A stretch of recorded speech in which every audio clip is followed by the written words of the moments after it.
Hello and welcome to another episode of Two Guys and a Chainsaw. I'm Todd. And I'm Craig. Well, today's movie comes to you via request from a few of our patrons. This is a big shout out to Dave and Jessica, who requested Frailty, the 2001 Bill Paxton starring and directed film. What a great idea, because I know of this movie. I did watch it once before. I remembered it being pretty freaky and pretty twisty. And I didn't really think of it as a horror movie at the time. I just remembered thinking of it as like a crime-type film. But once I watched it the second time, definitely classifies as a horror movie. Really enjoyed it this time around as well. I probably watched this around the time it came out, but on video. And I think this is the only film that Bill Paxton has directed. Am I right about that? I think so. I mean, when he was done with this one, in the director's commentary, he said that he hoped that he would have the opportunity to direct again, but I don't think that he did, which is unfortunate because I think he did a really good job. I'm typically skeptical when people direct themselves. Mm-hmm. It always kind of feels like a vanity project, but this didn't. You know, his character is pivotal. I mean, he's a main character, but he's not the main character. And I thought, just based on what I've read, it sounded like he was a pretty easy director to work for, and it just seems. His performance seems natural. I know there's one scene in particular that he felt that he maybe went a little bit over the top, but I didn't think so. But I always enjoy watching Bill Paxton. I think he's a really good actor. And as far as directing goes, this seems perfectly competent to me, especially considering, they shot it on a pretty low budget and... it was his first time behind the camera, but the man had an extensive career, in front of the camera, so it's not like he was completely green. But, he did. I didn't realize that he directed it until I watched it this time when I pulled up the IMDb page. I saw that he directed it. I'm like, dang, we should have done this for our Bill Paxton tribute when he passed, but I didn't even occur to me. Again, the reason I think I passed over it was because I really wasn't thinking of it in my head as a horror film, But I mean, horror, what is it, right? It's just horrible things happening, really. We've done a lot of movies where it could actually happen in real life. There's nothing supernatural about it. One thing I really liked about this movie was just how unpredictable it was. Like, I feel like just when you think you know where it might be going, it throws a little twist in there, or at least it throws enough doubt in there. Uh-huh. And there's always a carrot of doubt dangling in front of you for this movie that it just had me gripped really pretty much from the opening scene, I have to say. It's just a big mystery. What's going on? What's this character? What are these characters' motivations? The story is a story more or less told in flashback, but then it brings us into the modern day, and you're kind of wondering, how is this all going to wrap up? I think quite unpredictable. I remember being very surprised the first time, and this is going to sound stupid, but I remember being surprised at being surprised. I didn't see the twist at the end coming, and in watching it, I think this is probably the third time I've seen this, because I saw it like you soon after it came out, and then one of our big box video stores here in my town went out of business and sold everything at ridiculously low prices, and I bought it for like $1 or something and watched it again. It is good. It's good at building suspense. It's good at casting doubt and suspicion. And then the end surprised me. And I guess there were some choices that were made that kind of prolonged the suspense. I think originally some things were intended to be revealed much earlier. Paxton got advice from another famous director. I don't remember if it was James Cameron. James Cameron, yep.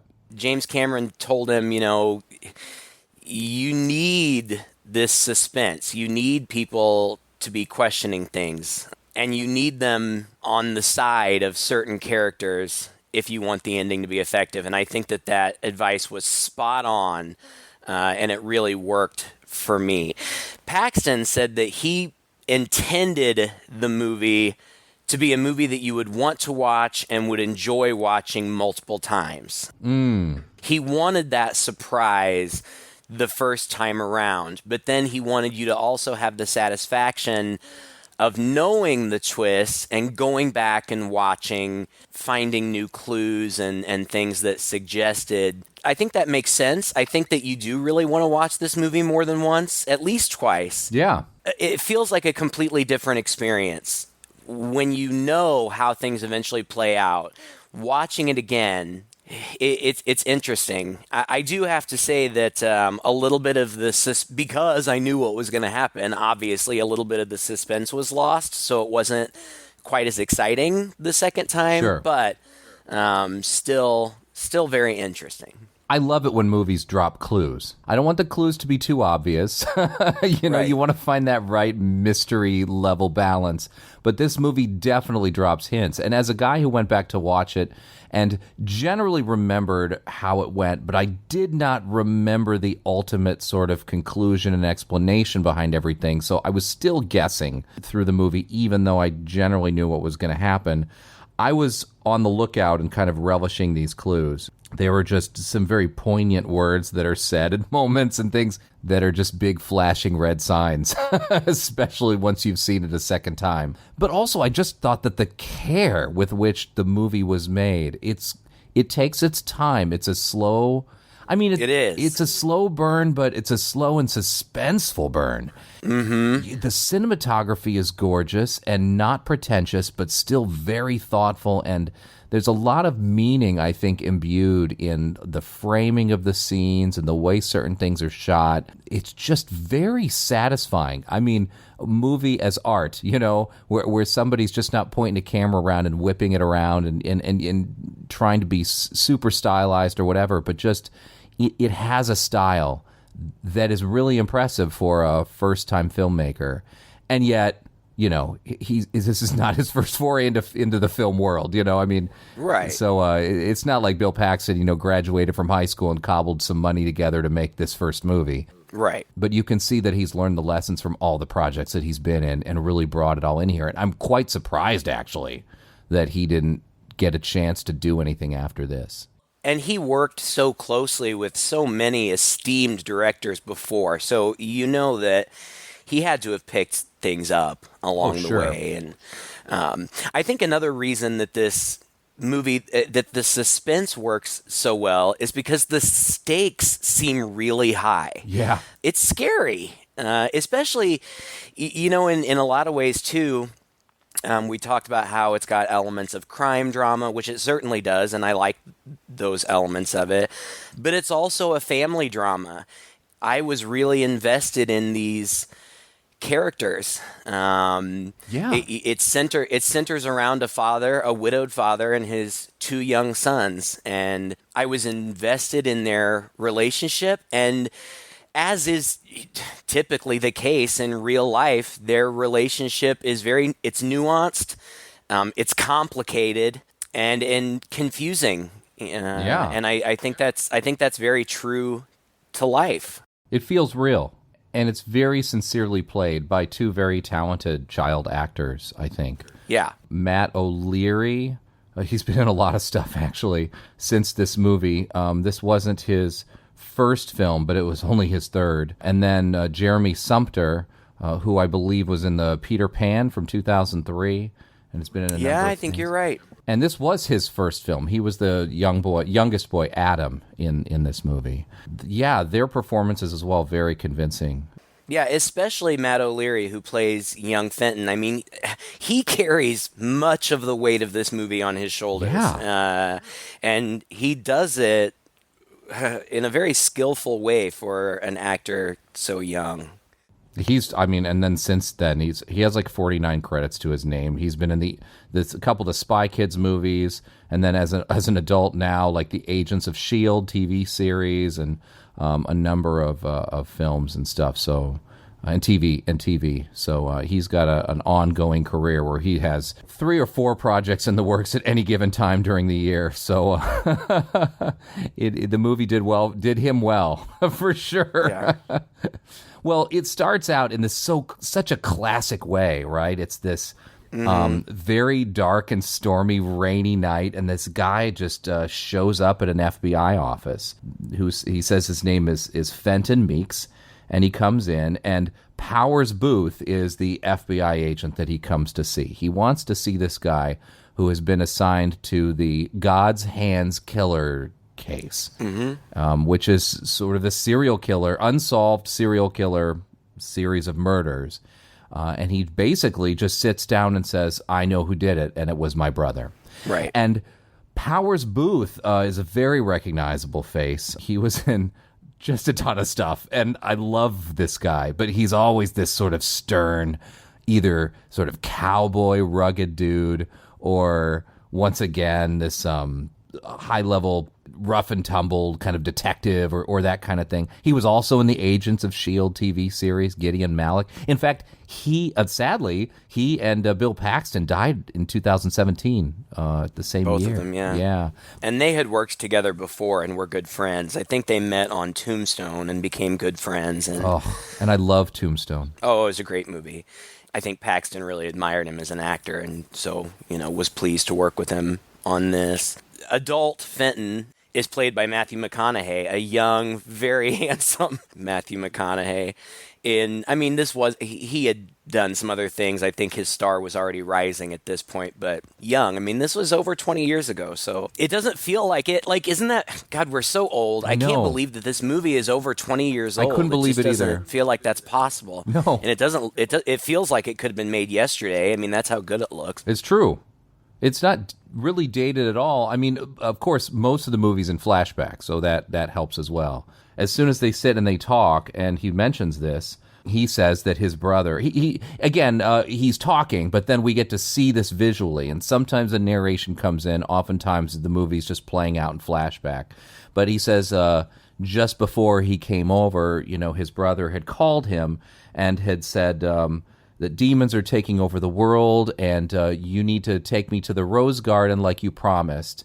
And then he shot himself in the head. This would be Adam. Of course, the agent, what's his name? The FBI agent? Wesley. Wesley, yeah, Agent that's Wesley. right. Wesley says, oh, come on. He's very skeptical. He's extremely skeptical, and says, well, how do you know that he killed these people? And he says, well, it all goes back to the summer of 1979. And then we get them as children, and then the story kind of unfolds. But just before that, Wesley calls the Thurman Sheriff's Department. That's right. And speaks with, I guess, a receptionist who confirms what Fenton said. He's like, oh, yeah, that Fenton, it almost sounds like he's kind of the town troublemaker, but they're not really particularly concerned about him. He's like, yeah, he stole an ambulance and his brother's body. So the story gets confirmed, and the agent comes back in and says, they said they're not interested in pressing charges. They just want you to return the ambulance and that kind of stuff. But basically, this woman confirms what Fenton has said, and so he's willing to listen to the story. And you're right. Then we jump back to the summer of 1979. And these cute boys, they're both just, I don't know how old, 12 and 10, maybe, roundabouts, young. And they're cute, and they're walking home from school, I think, and Adam is singing like a religious song that I used to sing back in Catholic school. And Got the joy, joy, joy, joy down in my heart. You're supposed to say where. I don't want to sing that dumb song. You don't have to sing, just say where. All right, where? Not now, I'll point to you when it's time. I got the joy, joy, joy, joy down in my heart. Where? Down in my heart. Where? Down in my heart. I got the joy, joy, joy, joy down in my heart to stay. Fenton, through his narration explains that their town, Thurman, Texas, this all takes place in Texas. All of the central actors are Texas-born. He explains that their town has this public rose garden, and they live in the house directly behind it. The house was originally built for the garden keeper, but his dad got it on auction for really cheap, and they live there. The mother passed away in childbirth with the second kid, so it's just the three of them. and the dad is a mechanic, and we only get to kind of see before strange things start happening. We only get a glimpse of their life, but it seems nice. It seems like a nice life, you know. Dad works hard, but he seems like a caring, loving dad. The boys, Fenton especially because he's the older one, seem to kind of help take care of things. Fenton makes dinner. It's on the table every day when Dad gets home from work. They all sit and have dinner together. It seems like a really nice dynamic. It really does. So then when things get thrown into chaos, you feel bad. You know, everything seemed to be going okay, and then all of a sudden they just get hit with this bomb. Yeah, they're just laying in bed, you know, sleeping, and Dad comes in and wakes them up and says, "Boys, and they're worried. What's going on? What's going on?" He says, "There's something very important I need to tell you. Something just happened," and he says that he got a vision from an angel. God spoke to him through this angel. And there's a little flashback where he's looking from his bed at some of his trophies, I guess, across the way. And one of them has an angel-like figure on the top of it, and it kind of glows. And he's looking at it. And anyway, and he says, "The end of the world is coming. It's near. The angel showed me. There are demons among us. The devil has released them for the final battle. It's being fought right now. Nobody knows it except us and others like us." I'm scared, Dad. There's nothing to be afraid of, Tiger. We've been chosen by God. He will protect us. He's given us special jobs to do.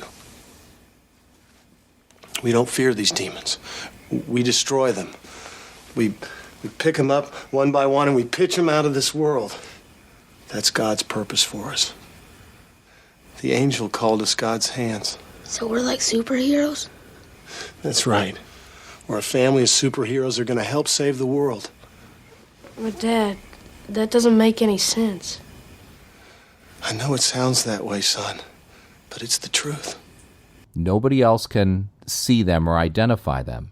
And God is going to send them 3 weapons to help in the process, and they can't tell anyone about their task. And he is absolutely sincere as he's delivering this. And calm. Yes. Like, this has happened, and this is what we have to do now. And initially, this was shot where all 3 of them were sitting on the same bed, but they changed it so that Fenton and Adam were both in their own bed, and they shot it from 2 different perspectives. One pointing at Adam and Dad on the bed. By the way, Dad's never given a name. He's just Dad throughout. Yep. On Adam's bed. And then one pointing at Fenton on his bed. And as they're talking, both the cameras pull out. And I wouldn't have noticed this, but once it was explained to me, I was like, wow, that is so clever. Because it immediately shows that they're being pulled apart, that they're separating. Because Adam is very young. And that's why I say the family dynamic is so interesting, because being so young, Adam just is on board. He just believes it. You know, if Dad says it, it must be true. Fenton's a little older and more skeptical. And so from the very beginning, that Fenton's skepticism, along with Dad's kind of what seems like fanaticism, starts to pull them apart. Yeah. And there is a rift then that continues to widen throughout the rest of the movie. I mean, Fenton is almost downright terrified, you know, at this prospect. Yeah. I mean, can you imagine? You know, I have some crazy relatives, you know what I mean? But if somebody came to me with this, then I would definitely be disturbed. And he's a kid, so he's also not in a position of power. He's not a peer. They don't have a mom to go to. Like you said, it's sort of going to be Dad and Adam on one side, and Fenton like, oh my God, Dad is crazy, and he's, you know, putting forward this fantastic story, and something bad is going to come of it. And he just sees all this right away, and that's impressive. But, you know, what can he really do? Right. I think that this was intentional. Yeah.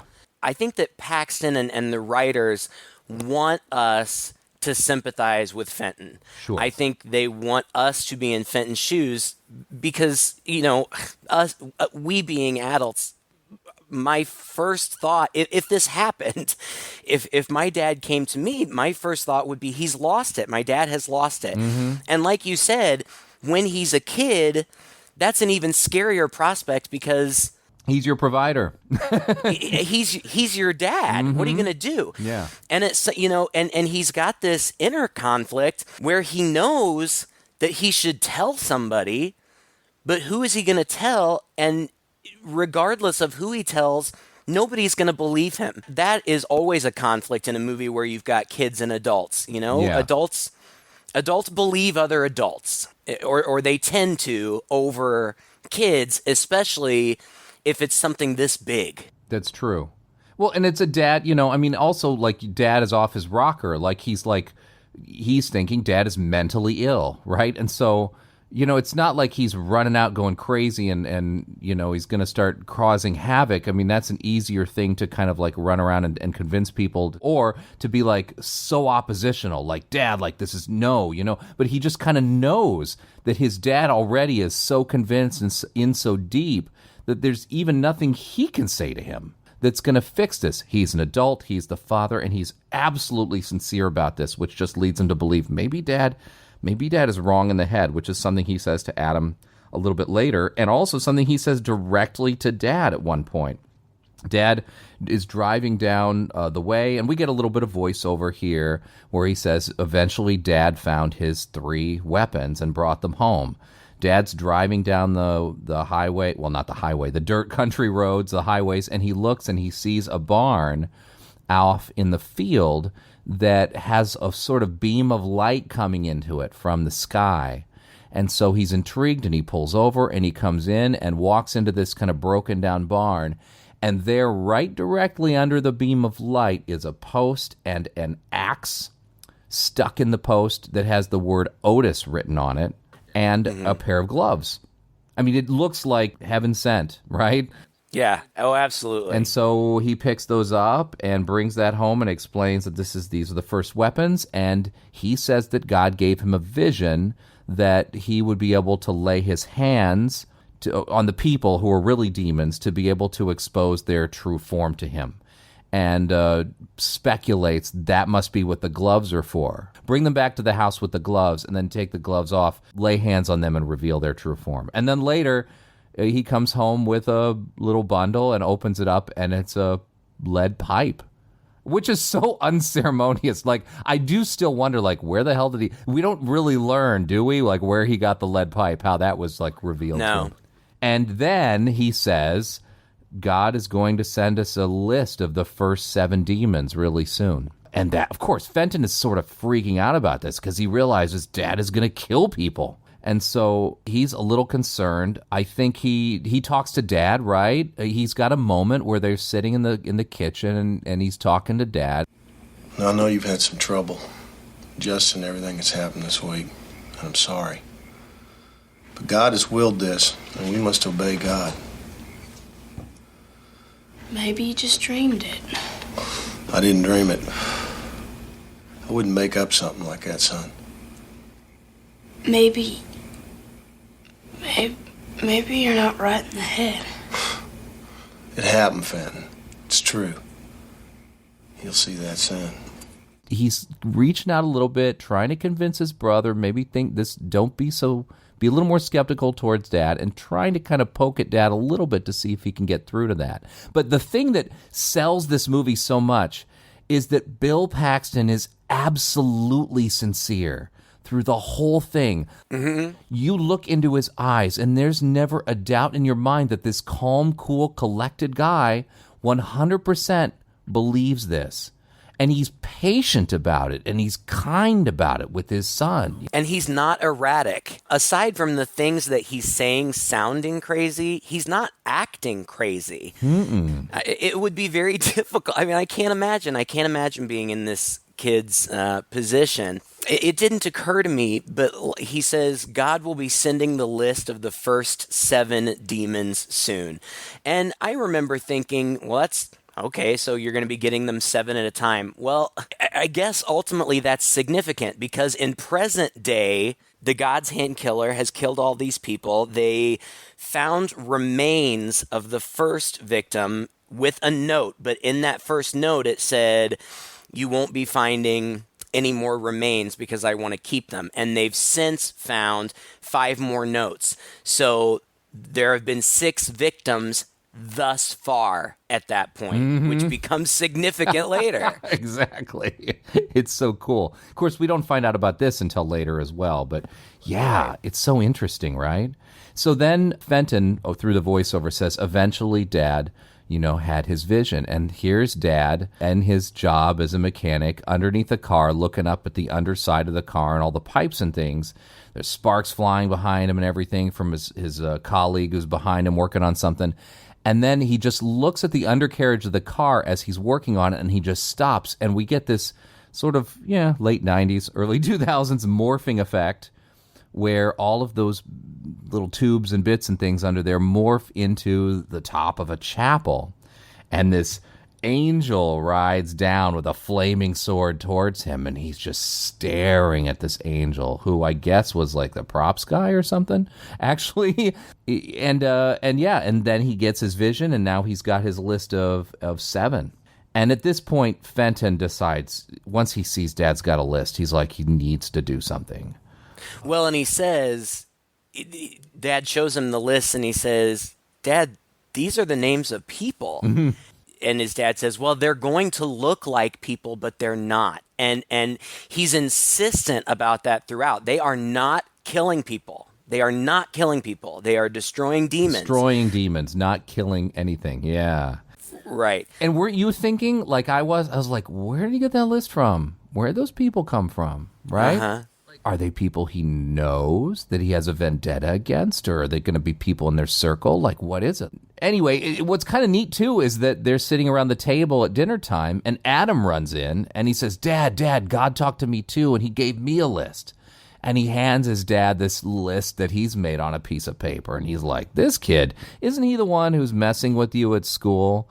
And he's like, yeah. He says, son. And again, like super patient, like he's just teaching you a lesson. Rational, everything like that. He's like, God didn't give you this list. This is just a list you made up, right? This isn't how this works. I have the real list. Surely someday in the future, God is going to come down to you. But for now, it's not right. We're destroying demons. These people aren't demons, are they? No, Dad, you're right. That's fine, son. Just teaching him a nice little lesson.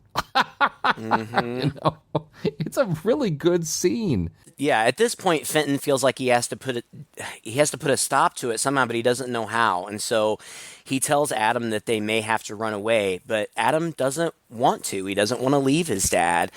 And that's when Dad brings home the first demon, who is a nurse, and she's bound. Her arms and legs are bound, and he carries her like, wrapped in a tarp or a blanket or something, and he throws her down on the ground to go into the shed, and that's when the boys come out, and she, it's just a woman, and her eye makeup is smeared from crying, and we see briefly that he just met her at her front door as she was coming out for work, and he asked her name. I mean, he said her name, and she said, yeah, and he knocked her out, and he's brought her here, and she's terrified. The boys are scared, too, obviously, but then, once he takes her in the shed, gosh, and I just thought this was so neat, too, and it just, I didn't know what to make of it. Mm-hmm. Dad takes off his gloves, and he touches her, and he has an immediate and severe reaction. Yeah. I don't know. I mean, it feels like a visceral thing. Like he's kind of writhing in agony a little bit. Kind of a seizure type thing, yeah. But it seems like the woman has a reaction too. Yes. Like she reacts to his touch. Mm-hmm. Now, it very easily could be explained that she's just terrified. Mm-hmm. And is recoiling at the touch of this man who has attacked her and who knows what he's going to do to her. But they also, the camera shakes. It's all very unsettling, and you just don't know what to make of it. Because in my rational head, I'm thinking, it just doesn't make sense. Yeah. I guess that this scene, seeing this woman in distress, was so upsetting to some members of the test audience that they got up and walked out. Yeah. And I get it. Like, it is distressing to see this woman in terror. And I think also probably piled on top of that, because we do see, people bound and gagged, and that bad things are going to happen to them in even, a James Bond film or something. But in this case, it's right there in front of those boys.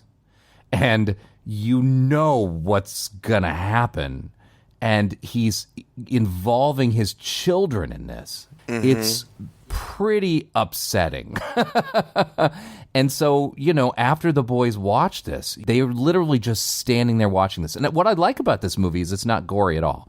All of the violence does happen off screen. There's not even a splash of blood or anything like that. And kind of thank God, really. It almost might have wandered into cheesy territory, if it had. But yeah, he raises his axe and takes it down on her right there in front of the boys. It's like, you boys need to see this because this is our duty. This is what we've been tasked with doing. And then, it flashes back to the present, and the detective is like, is that really true? Your dad murdered this woman in front of you guys? And he's like, yep. And then we buried her in the rose garden. And there we are in the rose garden. They're digging, he's digging the pit. The boys are there. And Fenton is in tears, upset about it. And Dad is trying to comfort him, again, very patiently. Don't cry for her, Fenton. She wasn't human. Didn't you see that when I touched her? I saw it, Dad. You killed her. I didn't kill her, son. I destroyed her. She was a demon. I wasn't so sure I could do it myself. She looked like a woman to me, too. But after I touched her, all I could see was the evil. And I had to do it. I'm sorry you didn't see it, too. You will next time. You're gonna do it again? This is our job now, son. You've got to accept that. Again, it's just the writing of the story is just so brilliant, because a little kid would say that.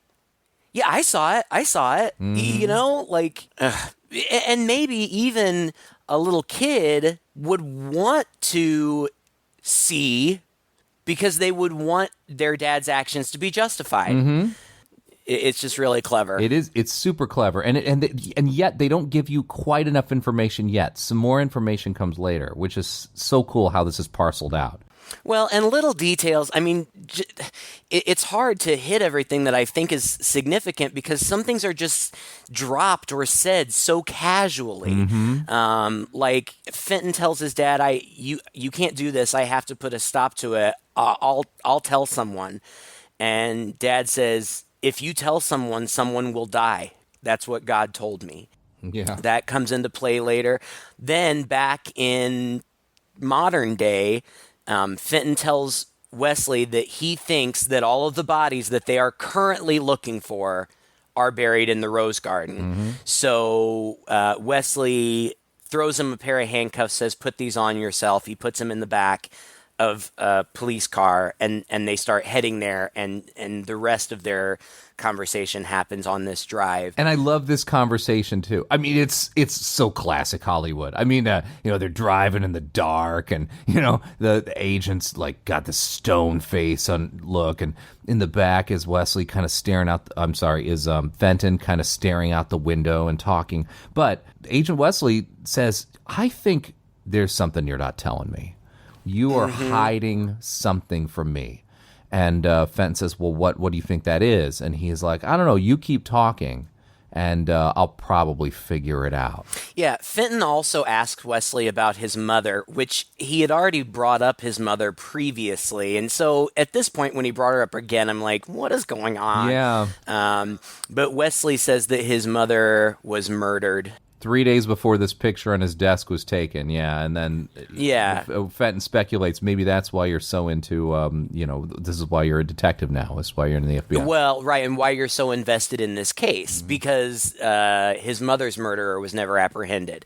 So he speculates maybe you're so invested in finding this guy because they never found the guy that killed your mom. And that's it. Then it drops, and they don't talk about it. Yeah. For a while. And then we're back in the past, and the kids come home from school, and Dad has a van all of a sudden. Fenton does say, look, some time passed, like a month or two passed, and I thought maybe that was going to be the end of it. Right, maybe it was just a horrible nightmare and it's over. Yeah, which is also kind of a neat little motif, right? Like there are these shots of him in school, kind of like falling asleep. It was like Shades of Nightmare on Elm Street in a way. Yeah. He's like falling asleep, and it's just so neat how the visual matches what he's saying. Like this kid just hoped that this was a nightmare and it would be done, and then he's disappointed, and then nothing happens for a while after the woman's murdered, and then she kind of thinks that might be the case again. But then he comes home, and it's just like, boom, nope. Dad's got his list in front of him again, and one of the other kids at school had said, hey, why don't you come over to my house or sleep over? We're gonna wrap somebody's house. I'm not sure. TP it, I guess, is what he meant. I guess. And he says, I'll have to ask my dad. And he's like, I'll have my mom call your dad. And he's like, yeah, that's cool. But they come home and sees Dad with this van, and he's got this list in front of him again. And he says, oh, by the way, your friend's mom called and said, I told her no, because we've got some work to do in the morning.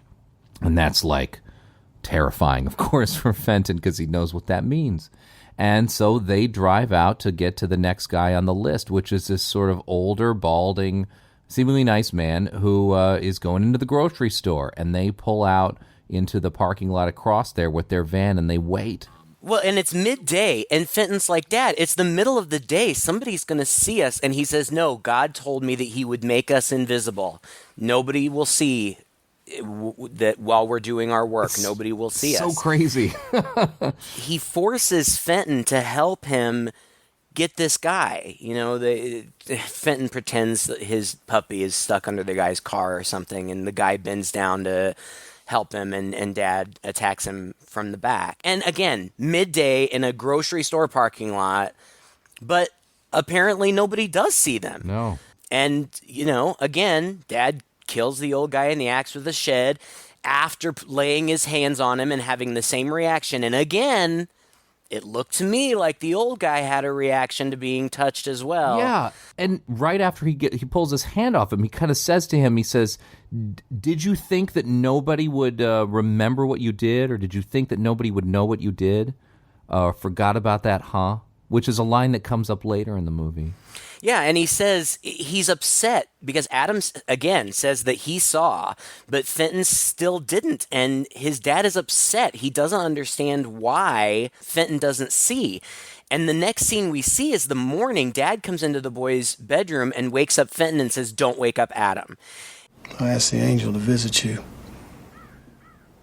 but instead he visited me. And he told me something I don't want to believe. What? It doesn't matter. Because together, you and I are going to prove him wrong. You just don't have any faith. That's why you can't see the truth. But we're going to change that. Oh, God. That is so ominous, right? Because, right. I totally predicted what he was talking about, right? It's pretty obvious. Well, and how scary, whether you believe that there's something going on or not, for the dad to say, the angel told me something about you that I don't want to believe. Well, whether he wants to believe it or not, now that idea is in his mind. Mm-hmm. And whether he's crazy or whether he's not, he now has this idea about Fenton, which is scary. But he doesn't want to believe it. He thinks that he can establish Fenton's faith, I guess. And so he makes Fenton, he takes him out in the yard and hands him a shovel and says, I want you to dig a hole.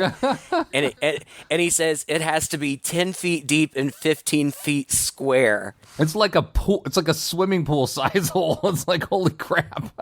Yeah, and he's like, I want it half done by the time I get home from work. And Fenton's like, Dad, I can't do that. And he says, pray. And like, that is insane. Yeah. But I also love this part because Fenton in his narration says he could make me dig that hole, but he couldn't make me pray. I would not pray. I hated God. Yes. It's so relatable. It is. You know, you would hate God or the idea of God that Dad is forcing on him. Oh, God. Well, a couple of times in here, Fenton is talking to Adam, trying to convince him to leave, but he won't. And Fenton's in the narration saying that he himself considered leaving, but he just couldn't leave his brother behind, so he feels kind of stuck. And he's got blisters on his fingers, and Dad says, well, you can take a break, but you really got to wear those gloves, but he refuses to wear gloves. And then the line I absolutely love from this movie, when he's finished, he says, it took me 5 days working, day and night to finally dig this hole. It's like he's determined to do it anyway, right? Actually, it was 6 days, which I thought was really clever because then on the 7th day he rested. Well, he said after maybe it was 6, including the first one, because he said it's like after 5 days or 6 days, that hole was as dark and as deep as my hatred for Dad's God. Mm-hmm. Oh, it was such a good line. I had to write it down. You usually write lines down, and I don't, but I had to write that one. It was a good one. There were lots of good ones. And then, they reinforce it a little bit. Dad tells them that God said that it will hold. And it does. And they pull a shed over it, so it's basically a cellar. But Fenton says, I knew that we were building a dungeon. Mm-hmm. And that's basically what it is. And so the very next night, Dad brings home like this teenage boy and tries to make Fenton kill him, but Fenton runs, and he runs to the police, and exactly what he feared happens. This sheriff doesn't believe him, and he just takes him back home to Dad. And, sits down and talks with Dad. Oh, they go through puberty and all of a sudden they hate us, but, my boy and I got through it. You'll get through it. But also, didn't you feel the way the scene played out? I kind of wondered if after a little bit the sheriff maybe was getting curious. Yeah. And I did wonder if maybe this was a bit of a ruse to convince the father to let him check things out. I don't know. It might not have been the case, but I felt that the way this was acted and the way the scene was laid out, it was very intense. I thought that Dad was intentionally giving Fenton a choice. Mm-hmm. Because the sheriff says, well, maybe we should just check the cellar just to appease him or whatever. And Dad says, well, if it must be done, I guess it must be done. And then he looks at Fenton and says, Fenton, must it be done? Mm-hmm. And Fenton takes him down there. It's so ominous the way he says it, right? Right. What do you think, kiddo? Does it have to be done? He's not talking about checking out the cellar. Right. And so the kid takes the cop down there, but the teenager isn't down there anymore. And Fenton says, well, I can show you where they're buried. And the cop looks a little bit skeptical, but maybe like he's starting to think, maybe he's starting to believe. And the cop starts to walk up the steps, then comes flying back down because Dad he axed him, right? Yeah. Like in the chest. Yep. Killed him. And Dad had said earlier, if you tell, someone will die. Yeah.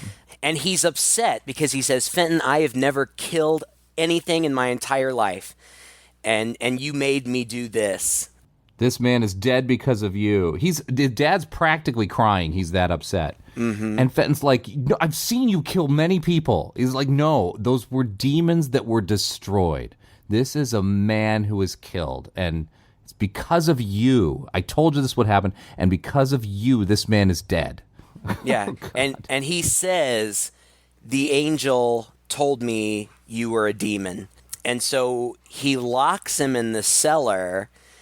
And there are parts of this you really have to suspend your disbelief Yeah. because supposedly he's down there for a week with no food and just with Adam coming in once a day to pour some water through a hole in the floor for him to drink. And after a week, finally, one time Adam goes to check on him and he's unresponsive. So Dad opens the door, pulls him out, starts giving him some water. But Fenton tells, Wesley, Agent Wesley, he says, eventually he after going down there, I went, you can go crazy.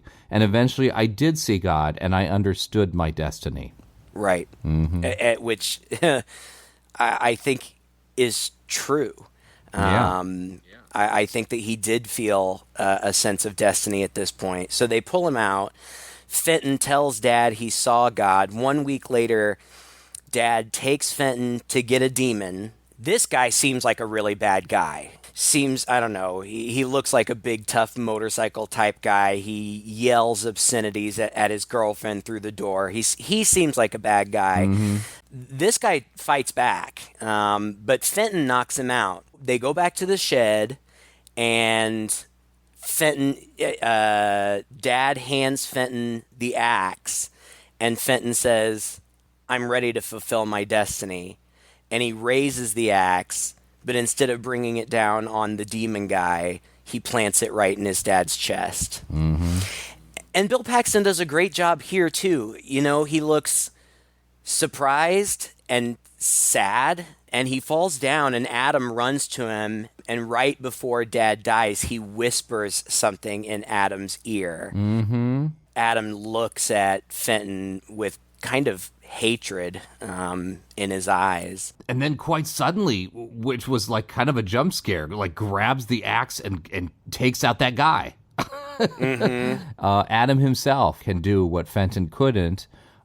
He's motivated, and you're like, he's totally under the spell as well, right? And the guy never got saved, right? So Right. you just never know where this movie was going to go, honestly. Yeah, that was shocking. I mean, it's also just shocking to see a small child in that state of rage, with a weapon like that. Like, I mean, that's just shocking to see. Period. And I mean, he screams as he races towards the guy.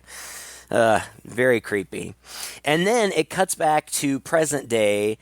And Fenton says, so we waited a week, and then we went and said Dad never came home from work. And they put out a missing person, thing, but they never found him. So eventually we were sent to separate orphanages. But before they were separated, you see a scene of the two boys together. And Fenton says to Adam, "If you ever destroy me, promise you'll bury me here." And Adam just looks at him and says, "I promise to God I'll bury you here." Very creepy. And the detective's confused. He says, wait a second. You told me that Adam said that to you. So that doesn't make any sense. How would that make any sense? And he says, well, it would make sense if the man standing in front of you right now is Adam. Yep. And that's when he confesses that he is not Fenton. He is actually Adam, Matthew McConaughey. He's been Adam all along. And he shows Wesley the graves, and he explains, and this is a detail that I had forgotten, he explains that Fenton is the murderer that the guy is looking for. But, in fact, Fenton is a demon, and his dad told him that, and he believed it, but he couldn't kill Fenton until God put him on his list. And he had now put him on the list, and we see Adam kill Fenton. So apparently the story of quote-unquote Adam killing himself that we saw in the beginning was not true. We see the real Adam, Matthew McConaughey, walk up behind his brother, and his brother is seated at a desk, and he just looks up and says, "Adam," doesn't turn around, and we see Adam raise the axe and bring it down. And this is when the big reveal comes that we flash back again to all of the times that Dad had brought home a demon and laid his hands on, and we see what Dad and Adam saw. These people were, if nothing else, terrible people. Yeah. Murderers and child molesters and So I think that what we now are meant to believe is that Dad was telling the truth the whole time. Yeah. This was a divinely inspired mission. Yeah, and yet, even at this moment, I still wondered, yeah, but maybe this is what Dad thought he saw. I still wasn't entirely convinced at this point that this was, that the movie wasn't leading me down a wrong road. Because it could be what Dad thought he saw, and not necessarily that these people actually had this in their past. Yeah, I suppose. I mean, it was very specific. Yeah, of course. You saw the nurse laying in bed next to a guy whose throat she had slit, and you see the older bald gentleman luring a small girl to his car, and then you see him dragging her body out. I thought, and these were the things that originally Paxton was going to show when they happened in the moment. And James Cameron said, don't show it. Yeah. Save it till the end, because you need people to be with Fenton. You need them to be as skeptical as Fenton is. And I think it was absolutely the right choice. Brilliant. And I really like the reveal here. This is when then Adam, I don't remember if he brings up Wesley's mother again, or if he just grabs a hold of Wesley, and we get one of these flashbacks, and we see that it was Wesley who murdered his mother. Mm-hmm.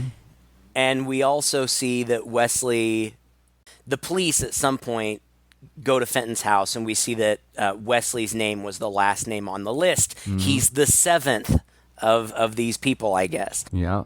But he was a demon, and Fenton kills him and buries him in the rose garden. Before Wesley dies, he says, I'm an FBI agent. They're going to be looking for me.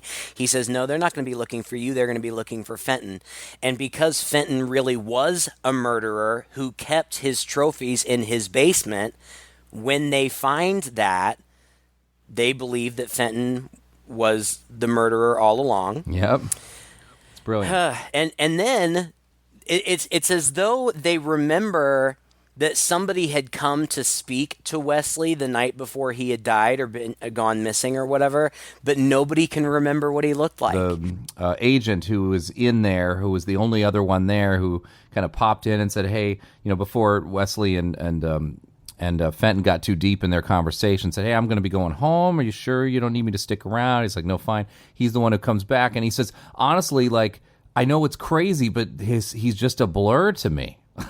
Yeah, he says, I looked right at him. I shook his hand, but I can't remember what he looked like. And they say, oh, that's okay, because we've got surveillance tapes. And they start playing them, and Matthew McConaughey starts to walk into frame, and then the tape fuzzes out. Just over him. Just over his face as he's walking across. It's like, like VHS tapes would do. They fuzz out in certain places sometimes. It's right there kind of following him. And I'm just watching this. I'm going, holy shit. This is where the movie is going, right? Yep. Oh. And they go to Fenton's house. They find the trophies, all of that. And then the agent calls the sheriff's office again, talks to the woman again. She's like, yeah, you can talk to the sheriff. He's here. And he walks into the sheriff's office, and guess who the sheriff is? It's Adam. It's Adam. He walks out towards him. The agent doesn't recognize him at all. Yeah, you think for a second he might, because there's like this whole thing, but then he doesn't. And then they walk outside, and as they go part ways, Adam shakes his hand. And he looks at him and he goes, you're a good man. Uh-huh. Oh, you're a good man, Agent Hall, he says. And then Agent Hall gets in his car and drives off, and the chick from the inside kind of comes out. And she's pregnant. And I had also noticed that Adam was wearing a wedding band now. So I think that this is his wife. And she says, is everything okay? And he says, yes, God's will has been served. And she says, praise God, and kind of embraces him. I think she's in on it. Yeah, clearly. Clearly, yeah. She was, when she got the phone call in the beginning, that was a cover story. Mm-hmm. She's totally in on this whole thing, which I thought was clever and creepy. But I don't know. I just thought it was a really clever story, and I thought that the reveal was so interesting, and it just completely subverted my expectations. Yeah. It really never occurred to me that maybe God really was talking to Dad. Maybe an angel really did appear to him. That didn't occur to me.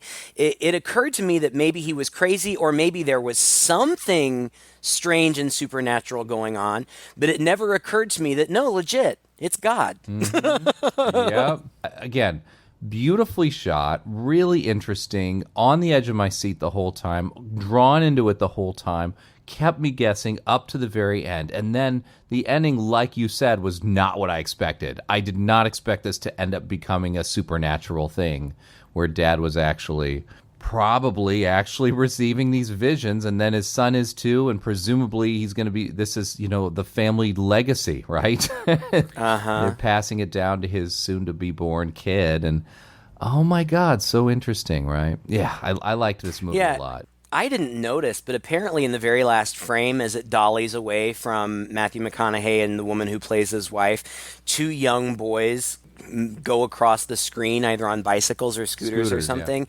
and they're played by the actors who played the brothers as children. Mm-hmm. Paxton said that he did that intentionally, almost as though this is all happening in kind of a Twilight Zone kind of universe. I didn't even notice, but clever nonetheless. He even gave a reason for, that's kind of a mystery, like why is the name Otis carved onto the axe? And I guess in the commentary he mentioned how he came up with the name Otis. Apparently he was trying to give some money to a homeless man, and the homeless man didn't want his money, so he said, well, can I buy the rights to your name for my movie? And so, he ended up putting the guy's name on the axe. But he also said he wanted to personalize the axe, right? Mm-hmm. I don't know, it was an heirloom, right? That something very specific, an heirloom that was personalized, that was passed on. Right, and he kind of wanted it to be a character in and of itself. I mean, it's kind of like Leatherface's chainsaw.